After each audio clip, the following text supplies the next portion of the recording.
बंबई शहर, जहां हर कोई अपने सपनों को सच करने आता है, लेकिन कुछ सपने हमेशा के लिए अधूरे रह जाते हैं। 3 दोस्त विक्रम, सुनील और जॉन अपने छोटे से गांव से इस शहर में नौकरी की तलाश में आए थे। तीनों बचपन के दोस्त थे, आंखों में उम्मीदें, दिल में जोश और मन में सिर्फ एक ख्वाब, कुछ बनकर दिखाना। लेकिन शहर तीनों बंगले के गेट से बाहर निकलते हैं, एक अजनबी औरत अचानक आकर विक्रम के हाथ में एक चिट्ठी पकड़ा देती है। उसमें लिखा था, इस पते पर जाओ, काम मिल जाएगा।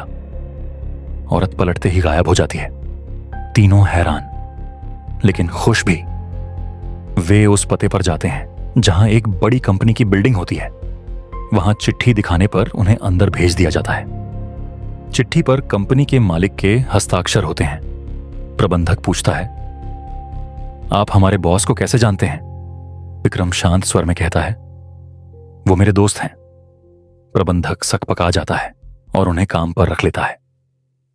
लेकिन विक्रम वो सीधे बॉस के केबिन में चला जाता है, पासवर्ड डालकर दरवाजा खोल देता है। सब हैरान, ये पासवर्ड तो सिर्फ बॉस को ही पता था। कुछ घंटे बाद बॉस का फोन आता है, मेरे कंप्यूटर को किसी ने खोला है। प्रबंधक जब कमरे में पहुंचता है, विक्रम बेहोश पड़ा होता है।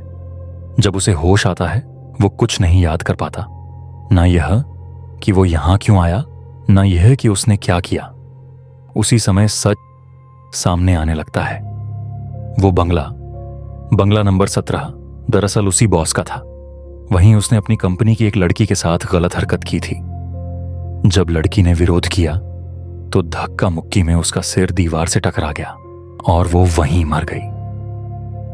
बॉस ने डर के मारे उसी बंगले के बगीचे में उसे दफना दिया। जब विक्रम उस जगह पर घूम रहा था, उसका पैर उसी मिट्टी पर पड़ा और उसी पल वो लड़की की आत्मा के वश में आ गया। उसने विक्रम के शरीर का इस्तेमाल करके कंपनी के कंप्यूटर से सारे सबूत इंटरनेट पर डाल दिए। वीडियो रिकॉर्डिंग सब वायरल हो गया। बॉस को विदेश से ही गिरफ्तार कर लिया गया। उसकी सच्चाई सबके सामने आ गई। अगली सुबह तीनों दोस्तों ने बंगले को हमेशा के लिए छोड़ दिया। उन्होंने सोचा, शायद अब उस आत्मा को शांति मिल गई होगी, और इस तरह बंगला नंबर 17 की यह दर्दनाक कहानी हमेशा के लिए खत्म हो गई। लेकिन कहते हैं, आज भी उस बंगले में रात के 12 बजे एक औरत के रोने की आवाज सुनाई देती है। शायद वो अब भी किसी का इंतजार कर रही है।